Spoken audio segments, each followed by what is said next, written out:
La vie, elle est injuste. Je suis né avec une maladie génétique, une maladie qui est très peu connue du grand public, qui s'appelle le syndrome de Stickler. Un syndrome qui directement m'a amené à être loin de mes parents, puisque lors des 3 premiers mois de ma vie, j'étais en hôpital. On a essayé de reconstruire mon palais, de dégager ma langue qui bouchait ma gorge et qui m'empêchait de respirer. Théo, bonjour. Bonjour Olivier. Vous avez 21 ans. La vie, comment on peut la qualifier? Elle est particulière, elle est hors norme. La vie, elle est injuste. C'est le premier mot qui me vient. En tout cas, c'est le premier mot, moi, qu'elle m'a fait ressentir. Parce que dès lors que je suis né, elle m'a montré une forme d'injustice et une forme d'impuissance du fait que je suis né avec une maladie génétique, une maladie qui est très peu connue du grand public, qui s'appelle le syndrome de Stickler. Un syndrome qui directement m'a amené à être loin de mes parents, puisque lors des 3 premiers mois de ma vie, j'étais en hôpital. On a essayé de reconstruire mon palais, de dégager ma langue qui bouchait ma gorge et qui m'empêchait de respirer. Donc j'ai passé ces 3 premiers mois à l'hôpital Necker, qui s'est très bien occupé de moi. Ça a été des mois difficiles, parce que même si j'en ai évidemment plus conscience, parce que c'est les premiers mois de la vie, on s'en rappelle jamais. Mais ces mois-là, je pense qu'inconsciemment, ils ont marqué la personne que je suis, parce que un profond sentiment de solitude, un profond sentiment d'abandon, de vivre des choses aussi jeunes, aussi difficiles. Et donc ces 3 mois-là, ils m'ont marqué. Et cette maladie qui est génétique, forcément, elle continue aujourd'hui de me toucher. Elle continuera de me toucher. Et je pense que dans tous ces aspects, elle m'a toujours suivi dans la vie, par plusieurs phases, des phases plus ou moins difficiles, des phases d'acceptation, des phases de rejet, des phases où j'ai essayé de l'oublier, des phases où j'ai essayé de la cacher, de m'en détacher, parce que je considérais que c'était une faiblesse. Comme si on me réduisait à ça. On me disait « tu es handicapé », on me posait ce mot-là et j'étais plus que ça. Et j'avais plus d'existence hors de ce handicap. Et j'ai toujours voulu m'en détacher et c'est pour ça que petit à petit, j'ai réussi à faire de la maladie non plus une faiblesse, mais une réelle force. Et ça, finalement, très jeune, j'ai l'impression. Au départ, je voyais la maladie comme un obstacle, puis après, grâce à mes parents, grâce aussi... c'est assez rare, il me semble, dans ce genre d'histoire, mais aussi grâce au personnel scolaire, qui ont été très compréhensifs, qui expliquaient aux élèves pourquoi j'étais absent, pourquoi je n'étais pas là. J'avais le droit à des petits mots de mes camarades quand j'étais absent, et forcément ça me touchait, parce que de lire ces mots pleins de tendresse, pleins d'amour, qui étaient écrits par mes camarades de classe quand j'étais petit, ça me permettait de surmonter ces épreuves. Je suis passé aussi par des phases aussi de considération de la maladie comme une faiblesse. Parce que elle remettait en cause tout ce que j'étais, elle me mettait en décalage avec les gens de mon âge.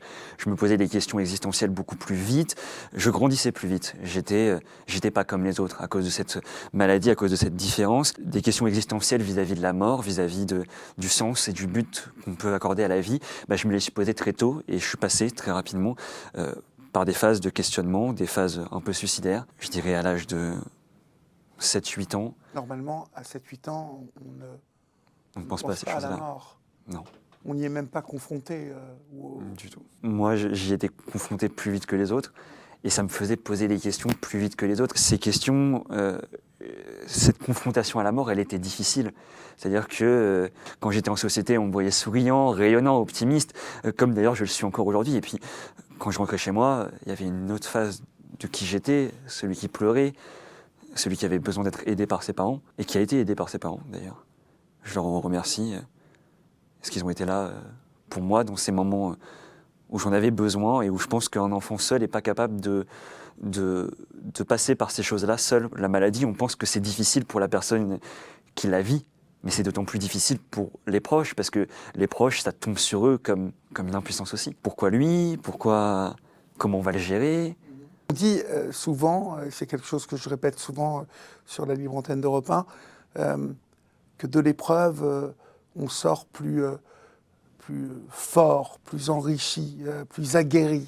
Et c'est une certitude que j'assène sur ma libre antenne. Toutes ces épreuves auxquelles vous avez été confrontés très jeunes vous ont-elles rendu plus fort et finalement plus mûr que vos petits camarades très vite? Forcément, ça a apporté une forme de maturité, une force, une envie de vengeance envers le monde. Plus qu'une force, c'est une hargne, une haine envers le monde, parce que la haine, elle apporte aussi, paradoxalement, un amour envers la vie. C'est parce qu'on haït le monde, on haït cette injustice, on haït cette impuissance, qu'on a aussi envie d'aimer le monde, on a envie d'aimer la vie, on a envie de la chérir, parce qu'on comprend tout ce qu'elle est, tout ce qu'elle représente. C'est important, c'est beau de vivre. Et je pense que je l'ai compris plus vite que peut-être la plupart des gens qui m'entouraient à cet âge-là. J'en ai fait une force parce que j'avais envie de tout réussir, j'avais envie de vivre ma vie pleinement.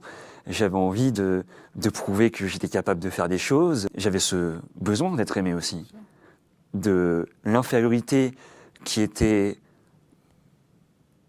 présente dans le regard des gens. C'est-à-dire qu'on me voyait comme un être inférieur. Et moi, j'avais pas envie de me placer comme un être supérieur, mais au départ, de me placer comme un être, ok, je suis comme tout le monde. Je suis comme vous. C'est-à-dire que je respire et c'est pas parce qu'on pose le mot handicap sur moi que je suis pas quelqu'un, et même quelqu'un qui est capable de vous dépasser. Et j'avais ce besoin de montrer que, alors c'est passé par l'école, dans un premier temps, puis je m'en suis détaché parce que j'ai compris, ça c'est la période collège, hein, que l'excellence, je le dis souvent, elle rime aussi avec la souffrance. Quand on est excellent dans quelque chose, on attise la jalousie. Et moi j'avais ce besoin, vis-à-vis de cette jalousie, de me mettre en retrait. Donc ça a été une addition de toutes ces différences. Et petit à petit, j'ai en effet une force dans d'autres domaines que l'école, même si, du coup, mon rapport à l'école, actuellement, il est encore difficile, parce que c'est aussi un lieu où on a voulu me mettre dans cette case handicapée en me proposant des privilèges, moi j'appelle ça comme ça, parce qu'on me proposait d'avoir un ordinateur, on me proposait un tiers-temps, on me proposait d'avoir des horaires en plus. Et moi je disais, j'ai envie d'être comme tout le monde, et on me propose d'être différent. Non, moi j'ai pas besoin de ces choses en plus. J'avais envie de montrer que sans ça, je pouvais quand même m'en sortir. Ça vous a amené à être un peu plus indépendant, ça? À vouloir réaliser les choses seul? Oui, parce qu'on comprend très vite que si on dépend des gens, si on attend d'être sauvé, on n'est pas toujours sauvé. C'est mon expérience vis-à-vis de la maladie qui me l'a montré. Je tendais la main, j'avais besoin que quelqu'un me la prenne et qu'on me dise « Ok, t'es pas seul ». Et on me l'a tendu dans ma famille, dans mon cercle proche, mais on ne me l'a pas tendu ailleurs. Et donc je me disais bah, « Ok, je dois tout faire seul, je dois tout réussir seul. Et j'ai cette tendance justement à pas accepter, plutôt à refuser toutes les aides d'autrui, que ce soit même des aides complètement futiles. Par exemple, des contacts qu'on pourrait me donner, s'ils ne viennent pas de moi, je ne les prends pas parce que j'ai l'impression qu'on m'aide et qu'on me donne la chance d'eux. Alors que non, j'ai envie que tout vienne de moi. C'est un peu égoïste parce que on est un être social et ça, j'essaye de travailler dessus. Est-ce que vous vous sentez moins en colère aujourd'hui? Non, je pense qu'il faut se sentir en colère. Je pense qu'il faut se sentir en colère contre les injustices, il faut se sentir en colère contre le monde et que c'est quelque chose d'essentiel à garder. Alors évidemment, cette colère, je l'exprime moins qu'avant. Je l'intériorise plus. Elle va passer plus par le débat, par le dialogue, que par une colère extrême que je ne saurais pas maîtriser. Forcément, avec le temps, je pense qu'on apprend à gérer ses passions et que c'est essentiel. Mais cette colère, elle est nécessaire. Moi, quand je vois toutes les injustices, forcément, je me sens concerné. Je me sens concerné parce qu'il y a des humains, il y a des hommes avec un grand H derrière et qu'il faut aimer l'humanité, il faut aimer la vie, il faut sauver ces gens aussi.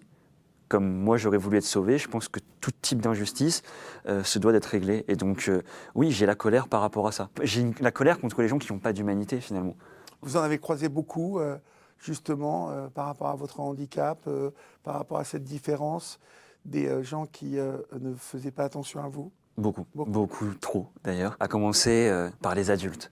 Parce que quand on est enfant, on se dit je suis un enfant, on recherche la validation des adultes et les adultes c'est vu comme des êtres de connaissance avec qui on peut parler, avec qui on peut partager et puisque forcément ils ont la raison, ok on les écoute. Et ces adultes-là, ils avaient le pire comportement. Justement les gens les plus humains c'est généralement les enfants. C'est les enfants qui vont vers les gens dans la rue, qui demandent mais papa, maman pourquoi le monsieur il est dans la rue?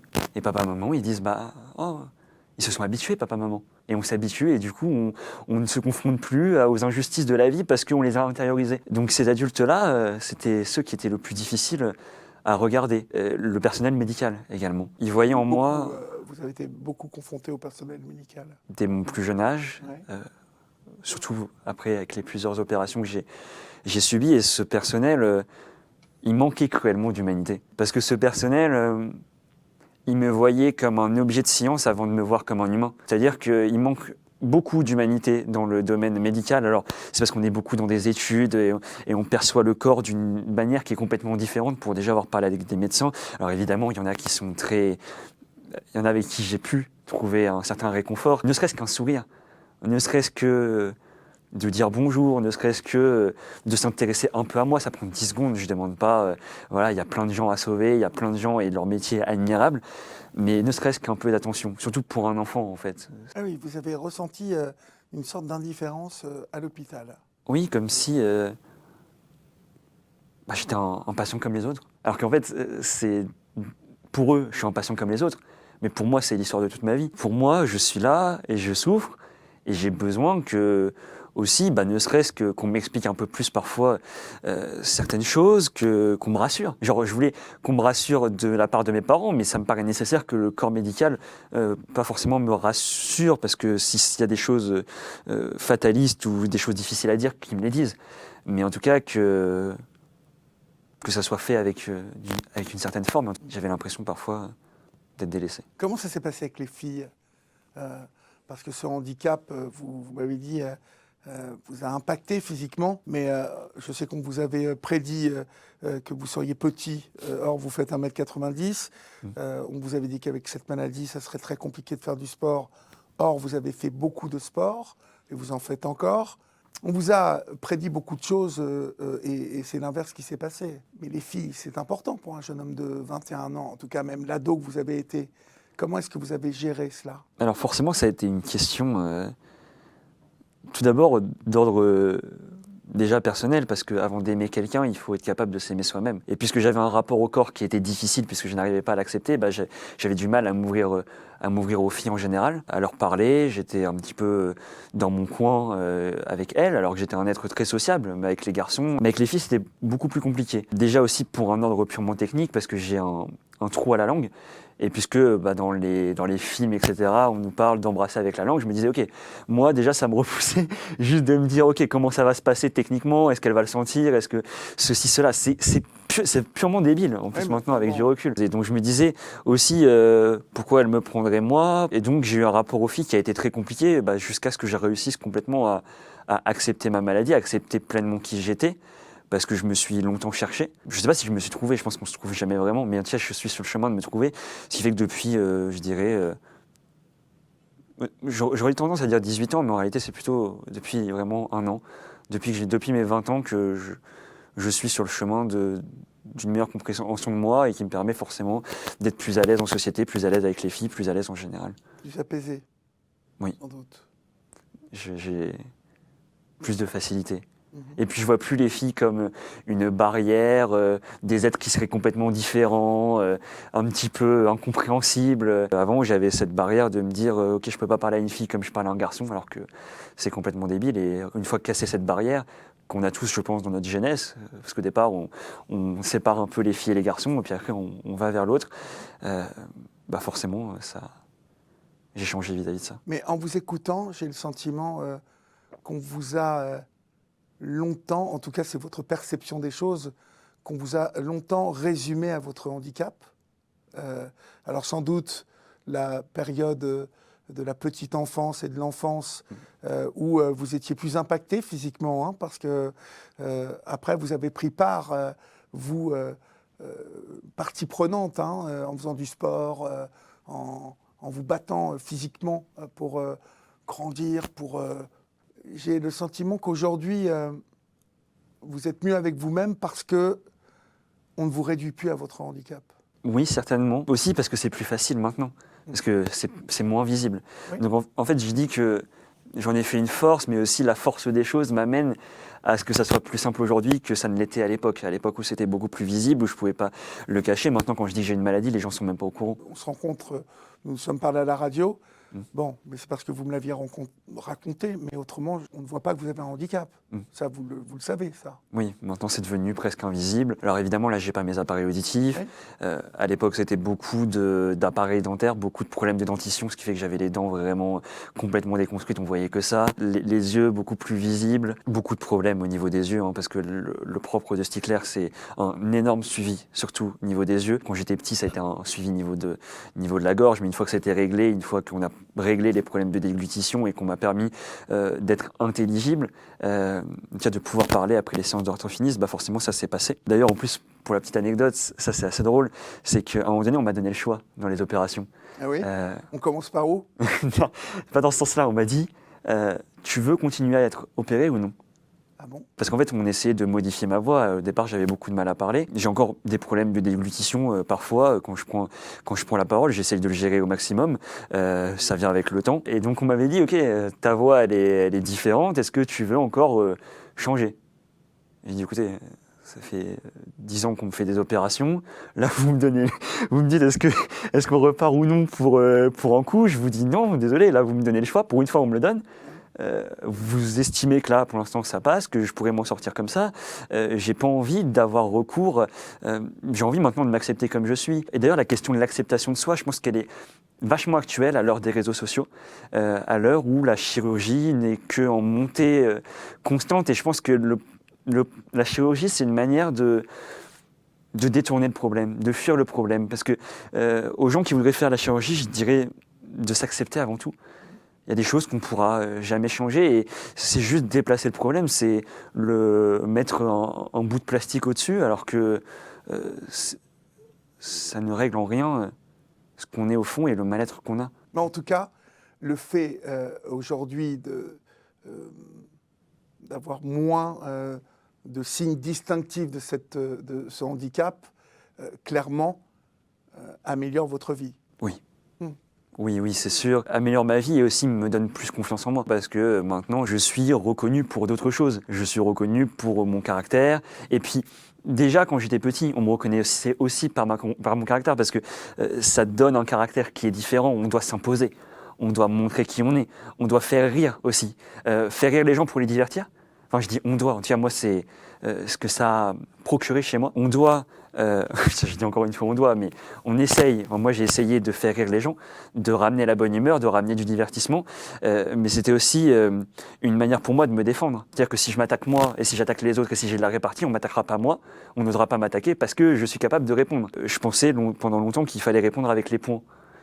Ah non, on répond avec les mots. Ouais, parce que je me disais, ok, il faut que je sois capable de me battre si on m'embête. Non. On gagne les débats d'idées, on les gagne avec les mots. Le langage, c'est important, les bons mots. Quand on écrit, parce que j'ai écrit, c'est le choix des mots pour qu'il résonne, pour qu'il ait un raisonnement personnel, pour ensuite avoir un raisonnement qui est universel. On dit souvent que les expériences personnelles, il ne faut pas les raconter parce que ça ne va pas toucher un public. En tout cas, si on veut toucher un public, il faut faire quelque chose d'universel pour unifier. Comme si la différence, elle n'était pas universelle. Moi, c'est ce qu'on m'apprenait en éloquence. On me disait, ouais, quand on prend la parole, il faut faire quelque chose qui touche tout le monde. Moi, je leur disais, mais ce qu'il y a de plus personnel, c'est ce qu'il y a de plus universel. La différence, c'est ce qui nous unit tous. Je partage parfaitement ce que vous dites. Avoir pour but de toucher le plus de monde, c'est faire sacrée soirée le samedi soir sur une grande chaîne. Vous voyez, c'est faire du populaire, où l'idée du personnel, de l'intime, ne réunirait pas.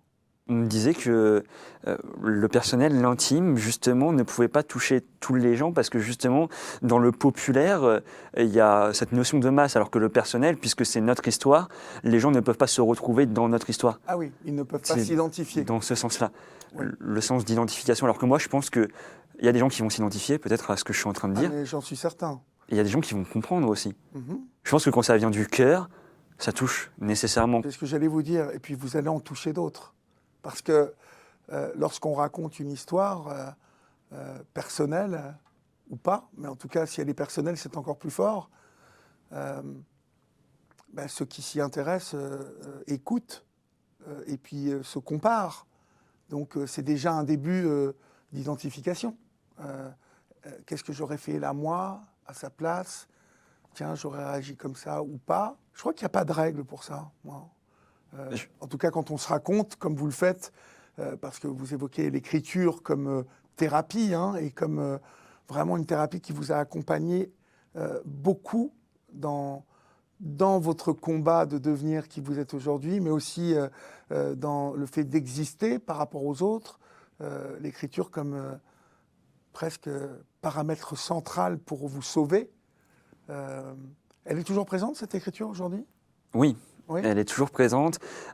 Des fois, justement, j'essaye de revenir à ce qu'est l'écriture propre. Parce que je pense que quand on arrive, puisque des fois, justement, je partage mes écrits, je les publie sur Internet, et ben, à un moment donné, je suis ancré dans cette chose de ne plus me retrouver dans l'écriture, d'écrire pour plaire aux gens, d'écrire parce que c'était un peu ma monnaie, d'écrire. C'était l'un des trucs pour lesquels on me reconnaissait. Alors j'écrivais. Et j'écrivais plus pour moi, j'écrivais pour que la plupart des gens, justement, pour cet universel, plus que S'intéresse à vous. pour le personnel. Ouais, Et raconter. cela vient aussi, sans doute, est-ce un réflexe par rapport à ce que vous avez vécu par rapport à votre handicap? Ce rejet, on a du mal à l'oublier, non? Est-ce qu'on n'a pas Non. toujours ce réflexe de se dire, peut-être qu'on le voit encore un peu, ou peut-être, et j'en remets une couche pour... Enfin, je ne sais pas, j'essaie de me mettre à votre Je me place. suis longtemps posé la question d'ailleurs d'écrire un texte sur ma maladie, parce que, encore pour cette même raison, de ne pas être réduit à ça. Je me suis dit, si j'estime avoir fait le combat et l'avoir mené jusqu'au bout, la finalité c'est de le partager maintenant. Si je ne suis pas capable de le partager, je n'ai pas fait le travail en moi. Pareil, pour venir dans cette émission, je me suis dit, est-ce que je vais encore une fois être réduit au rang de handicapé? Non.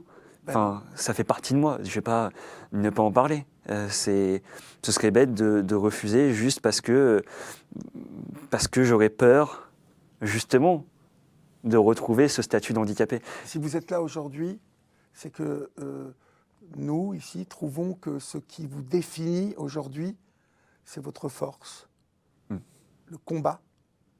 Ça vous définit. Et surtout pas votre handicap.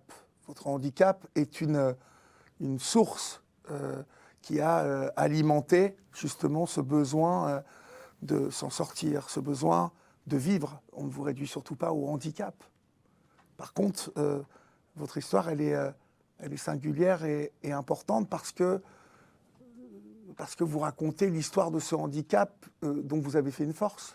Oui, parce que l'important, c'est pas le handicap, c'est ce qu'on en fait. C'est qui on devient à partir de ça. Je l'ai compris depuis peu. Et j'aimerais que les gens puissent le comprendre aussi. Je le dis pour le handicap, mais je le dis aussi pour la différence en général. Qu'on peut faire de n'importe quoi qui est en nous, on peut en faire une force, on peut le montrer à des gens, et il n'y a rien de plus beau et de plus fort que quelqu'un qui parle de ce qui est en lui, de ce qu'on considère comme des faiblesses, de ce qui le sensibilise. Parce que moi, quand j'écrivais des textes, j'ai reçu beaucoup de messages de gens qui se retrouvaient là-dedans, et il n'y a rien de plus beau et rien de plus fort. Vous écrivez, mais vous avez quand même d'autres talents. Oui. Vous êtes très présent sur Instagram. Oui, alors je partage mes textes sur Instagram, je fais des vidéos humoristiques autour des échecs, je fais des vidéos de droit, je raconte ma vie, je fais un petit peu de tout ce qui me passe par la tête, et donc ça me représente bien. Donc j'en fais sur Instagram sous le nom de gartin.591, on peut me retrouver là-bas, on peut aussi en tapant mon nom prénom, Théo Fulpin, et sur TikTok également, sous le pseudo de gartin591 aussi. D'accord. Et qu'est-ce que vous faites par exemple comme vidéo d'échecs? Vidéo d'échecs, en fait je reprends des vidéos de personnes et je rebondis dessus en n'ayant aucun rapport. C'est-à-dire que par exemple, une fille qui va dire 3 manières de séduire un homme, je vais dire écoute, ça ne m'intéresse pas, je préfère jouer aux échecs. Et derrière, on lance une partie d'échecs avec un commentaire un peu foufou en jouant n'importe quoi, et ça me fait bien marrer. Donc on peut vous retrouver sur Instagram, sur TikTok. Et bientôt YouTube. Avec beaucoup de followers déjà. Ouais, on est une petite famille déjà. D'accord, très bien. Est-ce que vous avez une idée de ce que vous voulez faire plus tard, vous qui êtes en 3e année de droit? Déjà, j'ai fait du droit par rapport à l'idée de justice, à cette problématique de la justice, mais honnêtement, je ne me retrouve pas dans le droit. Actuellement, je suis en pleine sélection des masters. J'en ai pris, histoire d'en prendre. Je pense aussi à potentiellement prendre une année, justement, pour me poser ces questions. J'aimerais aller vers le journalisme, vers la radio, vers le cinéma, que sais-je. Mais j'ai envie de me recentrer. Là, je suis dans une deuxième phase de questions existentielles, cette fois-ci vis-à-vis des études. Parce que, justement, je me dis, OK, j'ai fait 3 ans de droit. Est-ce que ça me plaît? Pas plus que ça. Est-ce que je me vois faire ça toute ma vie? Non. Non. Du tout. D'accord. C'est beaucoup plus technique que ce qu'on pense. C'est pas l'idée d'un avocat qui va plaider. Non, l'avocat, il est 90% de son temps derrière un bureau à faire des dossiers qui sont pas toujours hyper joyeux. Tout le monde n'est pas un maître de cour d'assises. Voilà, c'est purement technique, le droit. Et donc, non, actuellement, j'ai juste envie de prendre la parole, j'ai envie de me retrouver, j'ai envie d'écrire. J'ai envie de faire des vidéos, j'ai envie de faire rire les gens. C'est ce que j'ai envie de faire aujourd'hui. Vous avez dit 5 fois « j'ai envie ». Et moi, j'aime entendre j'ai envie ». Parce que c'est ça la vie, c'est d'avoir envie. D'avoir des rêves. Jamais Merci cesser. beaucoup Théo. Merci Olivier. Merci.